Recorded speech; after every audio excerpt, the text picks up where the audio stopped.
Hi Capricorn, and welcome to your horoscope for March 2025. Thanks for joining me. It's a pleasure to be with you today. My horoscopes are based on the UK time zone, and please watch them in this order: rising sign first, then sun sign, and finally for your moon sign. So I'm going to break March down into 4 weeks. I'm going to pay particular attention to the moon, how it moves through your chart, what areas of life it supports you, and when. So, week one, or the first 9 days of March, really, Saturday the 1st until Sunday the 9th of March. On the 1st of March, we have the moon in Pisces, and that's in your third house of communication. Now, on the 27th of February, we had a new moon in Pisces. That's when the moon is pitch black. It's pulling in a ton of energy in order to recharge for its next 28-day cycle. And it pulled in all this Pisces energy. So on the 27th of February, the 28th of February, and here the 1st of March, you've got all this Pisces energy coming into your third house of communication. And that's wonderful for you to work creatively, to express your innermost feelings. And it's also good for your relationships to come across in a way that's very soft and gentle and understanding. On the 1st of March as well, we have Venus, the planet of love and beauty and creativity. That goes retrograde until the 12th of April 2025. Now, I always mention that it's not a good time to start a new business or a new relationship during a Venus retrograde, because your perspective on what you love is a little off, so that when it then goes direct, you can be a bit surprised and disappointed. Venus goes retrograde in your fourth house of your roots and your relationships and what makes you feel like you're rooted and secure in life. It's at 10 degrees in Aries, so it's going to prompt you to take action around your closest relationships and to overcome obstacles. When it comes to existing relationships, that's good, but starting new relationships, particularly ones that are designed to be incredibly important. So I don't just want to make some sort of acquaintance or colleague. I want to meet the love of my life, or I want to meet someone who's like my family in future. Try and avoid that if possible while Venus is retrograde, because it can create those kind of complications. Then on the 2nd and 3rd, the moon moves on and it goes into Aries. It moves into your fourth house of relationship, and it joins Venus and the asteroid known as Chiron, which is the wounded healer. So again, it supports you in improving your existing relationships, overcoming obstacles there. But when it comes to starting new relationships, it's the same thing. Also, on the 3rd of March, we have Mercury, the communication planet. That ingresses into Aries and it goes into your fourth house of your family relationships. So Mercury in Aries is very forthright, it's very direct. So from now on, there could be a little bit of conflict and less healing. So Mercury and Chiron kind of work against each other in that fourth house. So I would recommend that you continue with the compassionate, empathetic approach that you had at the very beginning of the month. Mercury goes retrograde on the 15th of March and stays retrograde until the 7th of April. That's when it steps it up a notch and it can become even more complicated.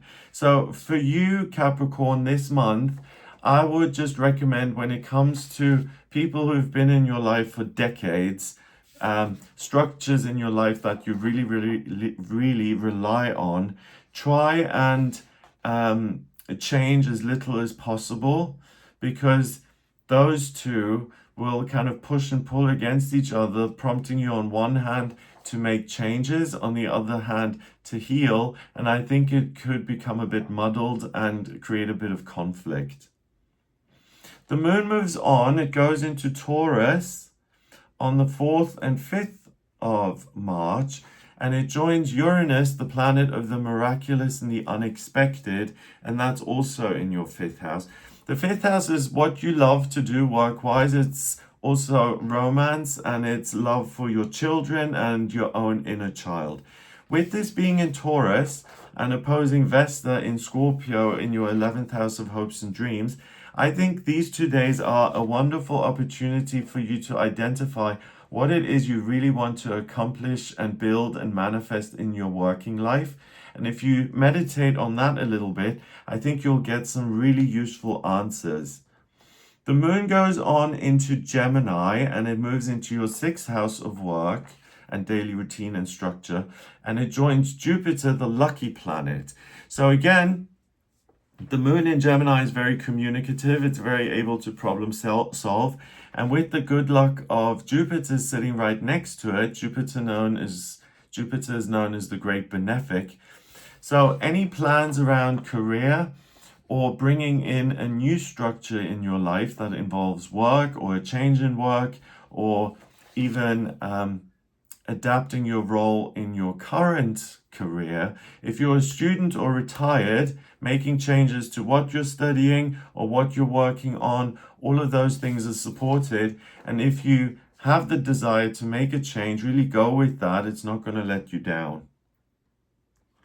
The moon then moves on into Cancer and it goes into your 7th house of relationships, where it joins your transiting ascendant, which is your default setting, what you embody naturally, Hades, what you don't want to look at, and Mars, the planet of ambition and drive. And again, I feel that this could cause a bit of conflict when it comes to your most important relationships, that you may have one intention and a good intention to take care of someone, to nurture them, but that you get a response which is very different to what you put out. So again, I would just counsel restraint when it comes to your most important relationships. And if someone reacts to you in a way that's completely nonsensical, you're like, what was that about? I was just being nice. Then just put it down to these planets kind of working against each other in certain ways. On the 8th of March, we have Mercury. It's the best day of the month to see that in the night sky. So look for it low in the sky in the west just after sunset, and you'll see Mercury, the communication planet, twinkling at you. And it's at 6 degrees in Aries in your 4th house, right near your IC, which is your roots. And it's going to prompt you to really take the most solid structures in your life and to kind of throw them up in the air. So if you're a Capricorn who wants to keep everything as is, make sure that you're aware of this, because there's certain influences here which are telling you to get rid of existing structures and to replace them with new ones. And again, during a Venus retrograde, that's not the best idea. So the first week here of March for you, I think, is a little complicated. And I think the key thing is to let go of control, especially when it comes to relationships, and to see the value in the structures of your life, to be grateful for those. And rather than say, I want to change everything, look at the value in everything that you've built so far and maintain that. And seeing the value in it will make it easier for you to maintain it and value it. So during the first 9 days, the moon starts in your 3rd house of communication, and it ends up on the 9th in your 7th house of relationships. So that's the 3rd house, that's the 7th house, and then the 2nd quadrant, houses 4, 5, and 6. And the key thing is, I want more love. I want to experience things that I haven't got already. So the key thing, and I think the way to counter that, is to count your blessings and to look at everything that's good in your life and that works already, and to maybe even try and give back to some of those circumstances, and to demonstrate that you care and love for other people and that you appreciate consistent kind of presences in your life. Week 2, Monday to Sunday, the 10th to the 16th of March. On the 10th, 11th, and 12th, we've got the moon in Leo, and that's going through your 8th house of institutions and authorities. And again, I feel that's a bit of a double-edged sword, because if there's anything where you really need to assert yourself and make your point, like a legal issue, or if it's in negotiation, the moon in Leo will really allow you to tap into that confidence and that sense of injustice and to say, hey, this is my position and it's important that you hear me, right? On the other side, it can be a little bit too much. It can be a little too demanding, where it could come across as arrogance or not taking the process seriously. So try and use that to your advantage if you feel you're not being heard, that you use your voice and you get your point across, but that then when it's time for you to participate and listen to other people speaking, that you give them the time to do that. On the 13th and 14th, the moon moves into Virgo and it goes into your ninth house of travel and education and connection to the higher realms. So Virgo is good at absorbing information and creating meaning from it. So what may be really meaningful for you during this 2-day period is going on a trip that might inspire you creatively and may ease that sense of, I want to make changes. As in, you've just taken a mini holiday and you're grateful for that, and that satisfies that need. But also, there's an opportunity to open up to a new subject that you may have been interested in and to start learning about that. That could pay off majorly. But even trying something new like a spiritual practice and getting a sense of genuine connection with some sort of unmanifest presence, that may be incredibly meaningful. Now, particularly, on the 14th of March, we have a lunar eclipse on the South Node, and that's a full moon in Virgo, and that happens again in your ninth house. So the things that you're studying, the efforts you're making to have some sort of a spiritual breakthrough, the travel that you're doing and what that offers you, eclipses, the effects can be felt for 6 months, because the natural full moon or new moon process is interrupted. So anything that you do on those 2 days may influence you until August and determine what it is that may give you most meaning, whether it is study or spirituality or travel. Because it's really going to give you a lot and it's going to influence the next 6 months in terms of the actions you take in other areas of your life. So let's say you study a course that may set you up to really become an expert in that field and then make a career out of it, right? Or if you go on a trip and it inspires you to paint beautiful colors that you saw on that trip, you go to Capri and suddenly you start drawing lemons and beautiful blue waters and things. It may be that you discover you have a creative side that you never realized. So just pay attention to what you open up to on the 13th and 14th. It may reveal something really significant later on down the road. Then the moon moves into Libra on the 15th and 16th, and it goes into your 10th house of work.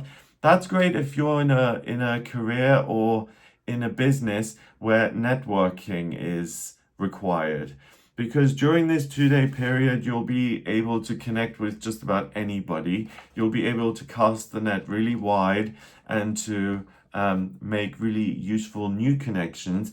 But also on the 15th of March, Mercury, the communication planet, that goes retrograde until the 7th of April. And when Mercury is retrograde, it causes issues with communication and transportation. So give yourself extra time when it comes to sending emails. Some of them may not arrive, or if you're traveling, allow for delays. But on the plus side, any retrograde allows you to see things differently, right? So with Mercury going retrograde and then the moon being in Libra in your 10th house, you may consider working with businesses that usually you wouldn't consider, or talking to people you usually wouldn't be open to speaking with. So I think the Mercury retrograde for you is a blessing, particularly in work.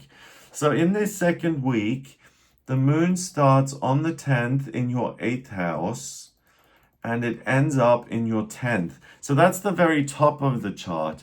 So in week 2, try and focus on learning, on business, on officialdom, on filling in forms, on career, on doing as much work as possible, I think you'll be very happy with the results.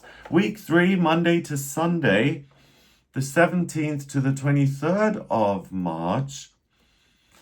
On the 17th, the moon is still in Libra, so same thing, good for networking.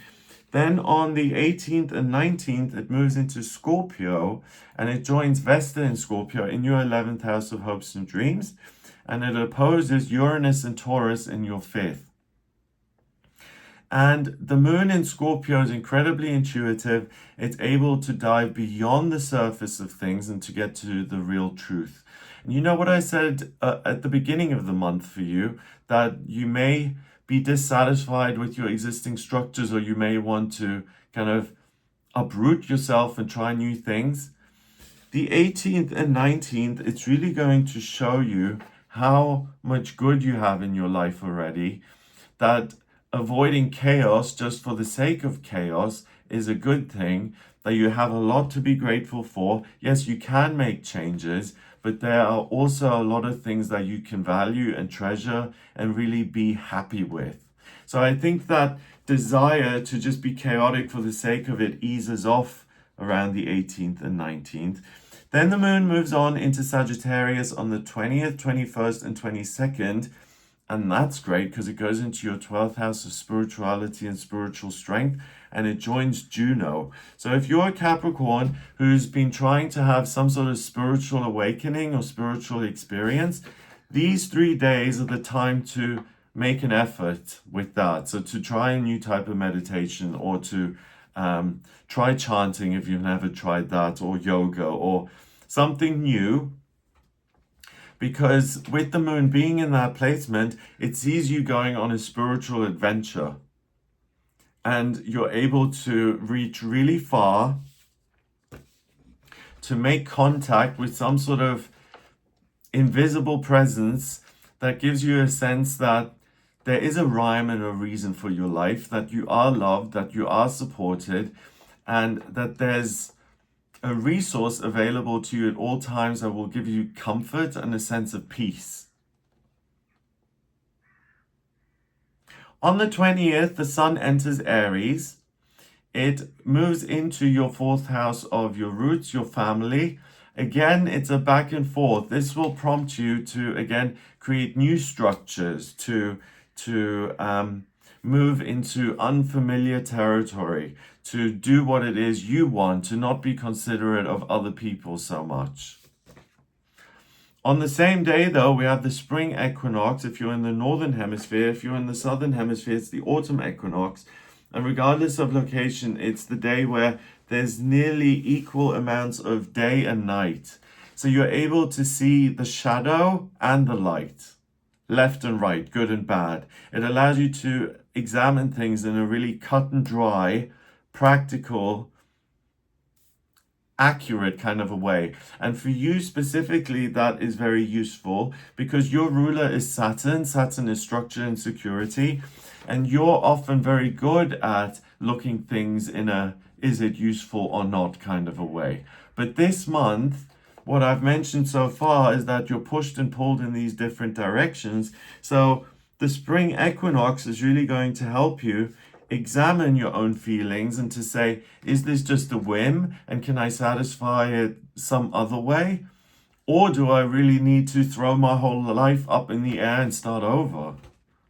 I mean, regardless of age, for most of us, it's not a good idea to completely get rid of everything and start over, because as human beings, we do need to feel a certain connection with a place or people or a spiritual practice or something. So for you, this is an interesting month where you're able to see what really works against you. And it also allows you to see that you have this ongoing desire for growth and expansion, and not to stall and to stagnate, but to have different experiences. So the work then is, I appreciate everything I've worked so hard for and I've got, but I'm open to also learn new things and visit new places. And as long as you get the balance right, I think you can have a really exciting month here. On the 23rd, the moon moves into your sign, Capricorn, and it goes into your first house of self. Also, moving into week 4, stays in your sign of Capricorn on the 24th. And these 2 days are days of a sense of, oh, I can decompress, things make sense again, I don't feel so torn. And in week 3, the moon started on the 17th in your 10th house, and it ended up on the 23rd in your first house. So that's quadrant 4, and that's house 1. And quadrant 4 is houses 10, 11, 12, and that's a transcension of the self. And the first house is me.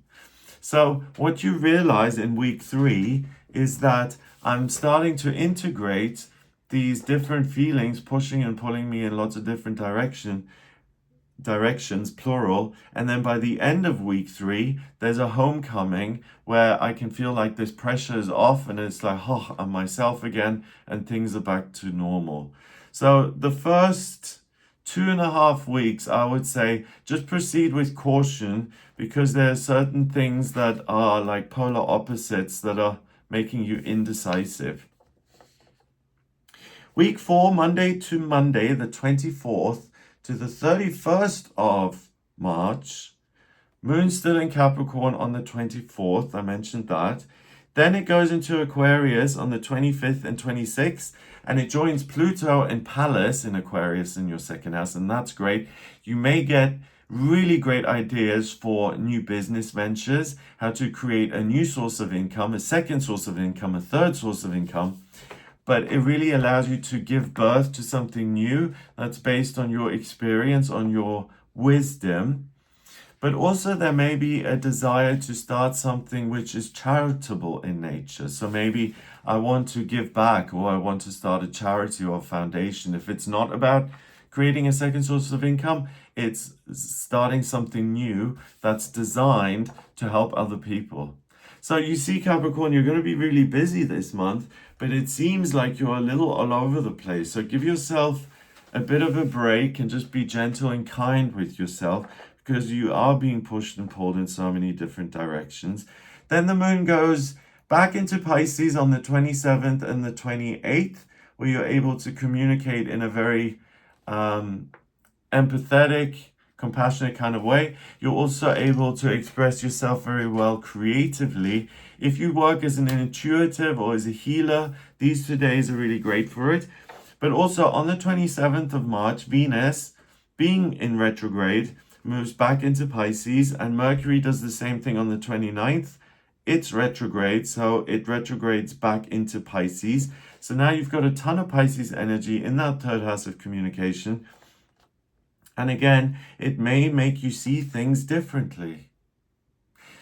I think the key thing here with the moon being in Sagittarius earlier in the month on the 20th, 21st, and 22nd, and now all this Pisces energy and the retrogrades of Venus and Mercury in Pisces in your third, seeing spirituality in a very different way is the gift of this month. And you could have a spiritual breakthrough, especially if you've had zero interest in spirituality or the invisible realm so far. The moon goes on into Aries on the 29th and 30th. So now we're back to, I want to free myself of any outside influence. I want to do something that's totally new and radical.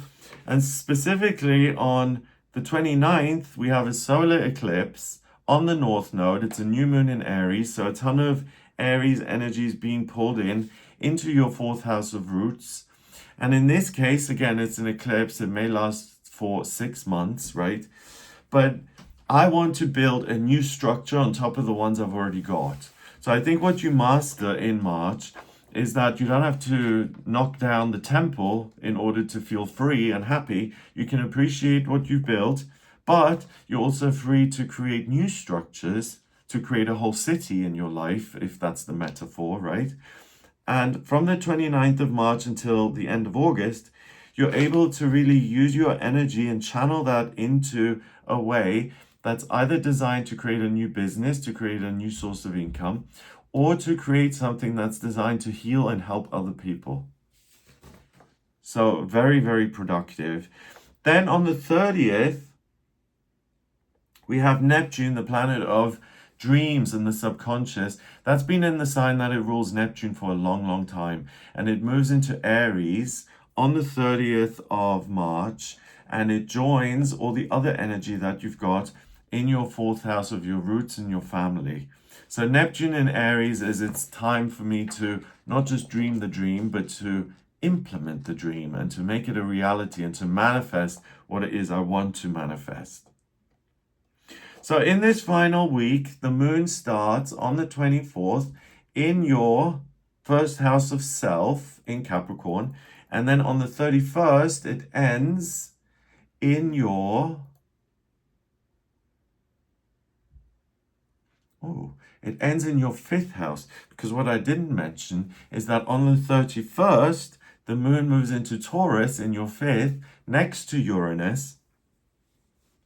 And again, this is a day where you're able to pursue something that you enjoy on a physical level. You're able to get clear on what your real hopes and dreams are, what you're grateful for.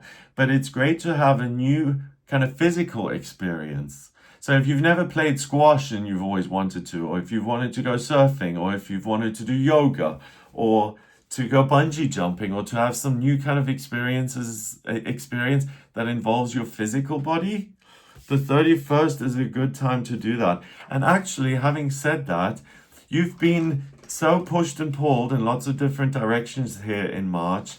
Capricorn, you may want to finish off the month by putting the cherry on the cake and having some sort of extreme experience and going skydiving. And saying, that's the way I integrate all this intensity, by echoing that or mirroring it by having some intense physical experience. So in the last week, the moon started out in your first house and ends up in your fifth house. That's pretty much the whole bottom half of your chart.